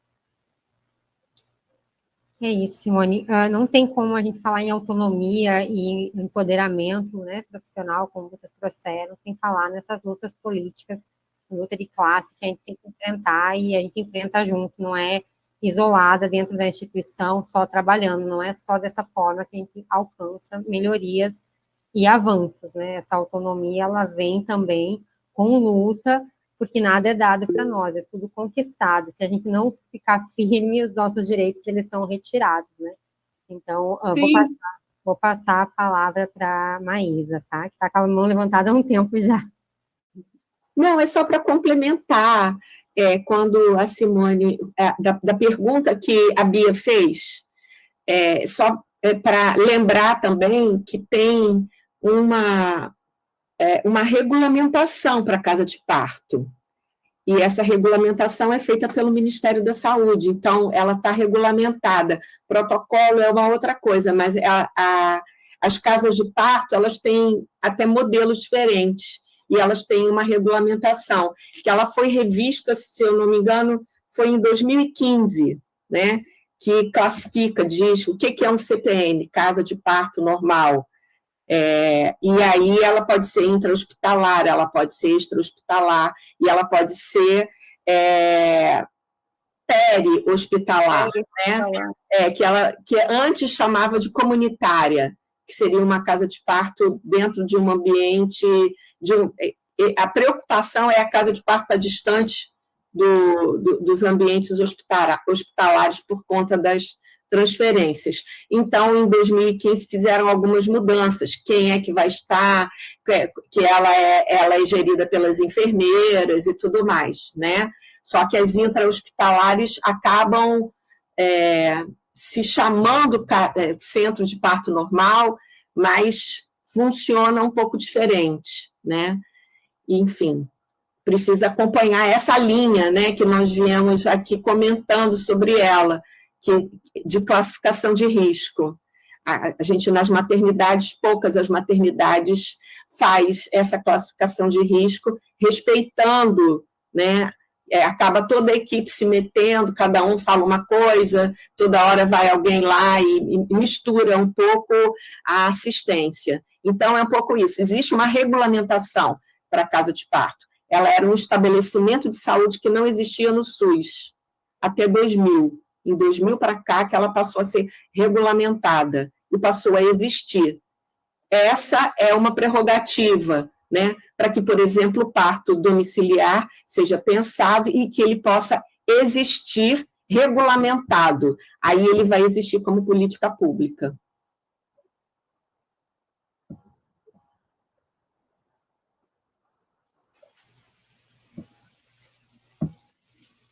Olha, eu não botei a mão não, mas eu vou falar. A gente está chegando perto do fim, né? E aí começam a aparecer as perguntas. Então, só para não deixar as pessoas que estão interessadas em ouvir as suas respostas, eu acho que a gente podia tentar responder da forma mais resumida possível. Simone já está com a mão levantada e a primeira pergunta é justamente para você. Sua mão está levantada. Mas esbarrei aqui. A primeira pergunta é justamente para você. o que você acha o que falta para que estejam mais casas de parto no Brasil? Para que existam mais casas de parto no Brasil? Então, na minha concepção, pelo tempo que eu tenho, né, de experiência, falta vontade política, é o primeiro ponto, tá? Falta vontade política e falta também que a população tenha o conhecimento do que vem a ser a assistência pela enfermagem obstétrica. Então, falta vontade política e falta fortalecer o eixo, na verdade, o ser social do enfermeiro obstétrico na nossa sociedade. A gente precisa de campanhas que façam com que a sociedade consiga entender e conhecer quem é a enfermeira obstétrica.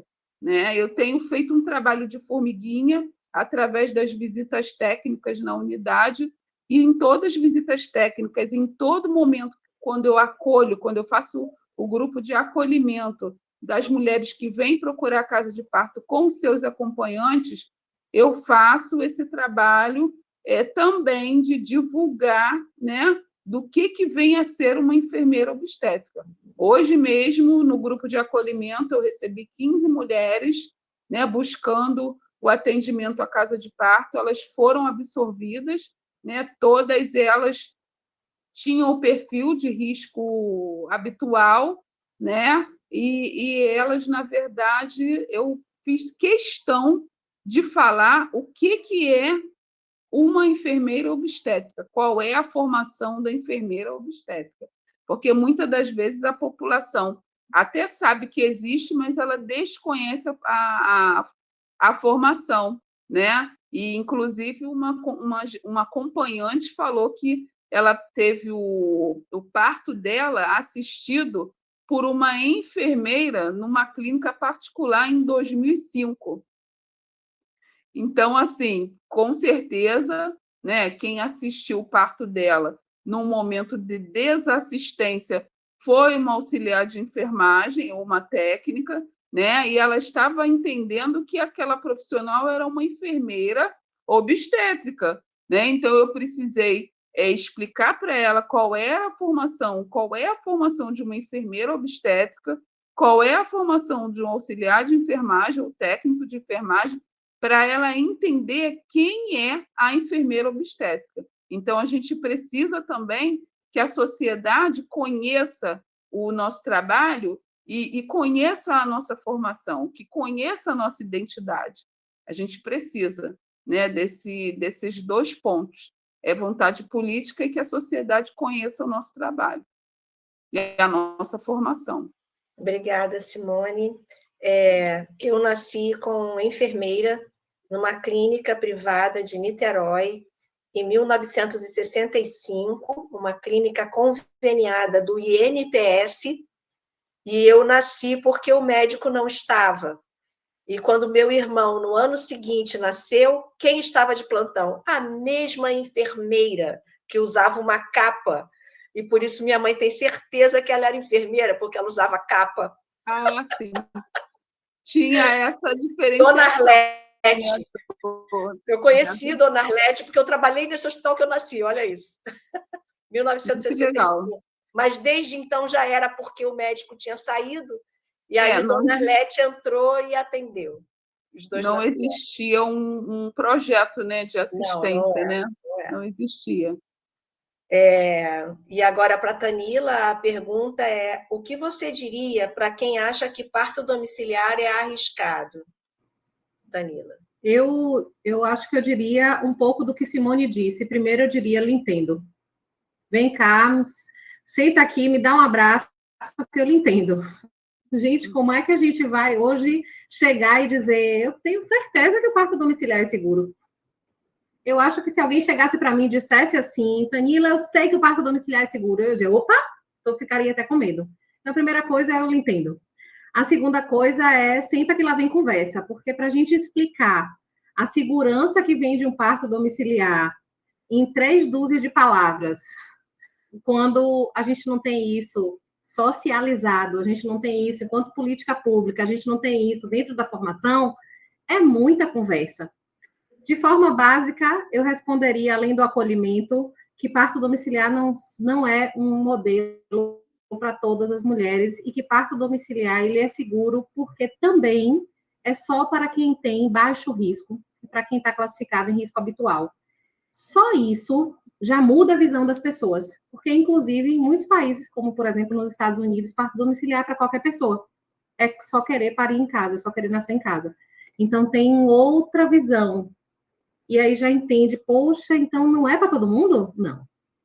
Acho que para a gente começar a conversar de parto domiciliar, a gente tem que dizer que não é para todo mundo. Parto domiciliar não é porta aberta, tem regulação. Acho que é um pouco daí, né? Existe uma classificação de risco, né? Existem critérios de elegibilidade muito bem definidos para que a gente possa atender parto domiciliar. Critérios profissionais, critérios clínicos obstétricos e critérios domiciliares, para que a gente consiga pensar em estruturar a rede. A rede precisa primeiro ser estruturada dentro da proposta. Quem é essa profissional? Onde está essa casa? Se está realmente próxima a uma maternidade? E se essa gestante ela é risco habitual ou se ela tem alguma comorbidade, alguma patologia que possa agregar um risco maior ao nascimento. Então, a gente precisa entender que parto domiciliar não é porta aberta. Tem classificação de risco mesmo. E precisa ter acolhimento. Não é isso que a gente fala também dentro do sistema de saúde? É igual. Acolhimento, classificação de risco. Só vai abraçar um parto domiciliar. É só isso que a gente quer ampliar. A gente só quer ampliar, mas o modelo já existe. Bom, gente, quero agradecer imensamente a presença de todas as pessoas que estão aqui nesse momento online. Dizer que é um orgulho enorme ter tido a condição de reunir estudantes. Primeiramente, eu quero começar pelos estudantes, porque são as pessoas que vão continuar o nosso trabalho e fazer o que a gente faz muito melhor do que fazemos hoje, né? Então, eu quero dizer que a gente tem aqui estudantes da UERJ e nós temos aqui estudantes da Veiga de Almeida, então é universidade pública, é universidade privada, a gente está junto, porque seremos todos enfermeiros e enfermeiras quando terminar a graduação, né? Então, a gente tem que estar preocupado com o desenvolvimento de todo mundo, junto. Depois, também, a gente tem enfermeiras obstétricas que estão no caminho da pós-graduação. Tanila, Luana está aqui com a gente, Tanila de Salvador, Luana de Niterói. Você conhece Niterói, Tanila? Já Precisa fui, conhecer. Não conheço, mas já fui. Ah, tá bom. E temos professores de universidade pública e privada. E, então, essa costura, nesses 4 encontros que a gente está encerrando hoje, é muito a pretensão da nossa associação, que é uma associação de especialistas, mas é uma associação que pretende trazer todo mundo, quem não é especialista também, porque nós somos um conjunto. Nós somos um conjunto, né? Quem está no caminho, em qualquer etapa do caminho, está construindo, tá certo? Então, agradeço demais o Alan, colega da UERJ, que é o que nos proporciona esse canal aqui, né? A bolsista do projeto de extensão de educação permanente na área da enfermagem obstétrica para o SUS, que é um projeto que foi inaugurado pela Maísa, que está aqui, e que eu herdei, e que tem a Jordana comigo agora, e é assim que a gente vai fazendo o caminho, uma vai entrando e depois a outra, né? E quero convidar todos vocês para virem para a BenFRJ. Quem tiver um interesse pode devolver um e-mail, vocês receberam o link através de um e-mail, basta mandar um e-mail para aquele endereço onde vocês receberam o link, que a gente dá o passo a passo, porque a gente tem muita coisa para fazer, muito lugar para ir, e não tem pernas. Então, a gente precisa de todo mundo. nós estamos no Tribunal de Justiça do Estado do Rio de Janeiro, nós estamos no Comitê de Mortalidade Materna do município do Rio de Janeiro, nós estamos atendendo aos convites que a gente recebe. Então, a gente precisa de braços e pernas, tá bom? É isso, espero o e-mail de vocês, tá? Um beijo grande e até o próximo encontro. Muito obrigada. Obrigada pelo convite. Beijo, Obrigada, boa Tchau, tchau, gente. Boa noite. Parabéns pelo evento. Tchau, boa noite. Beijo, gente. Até já.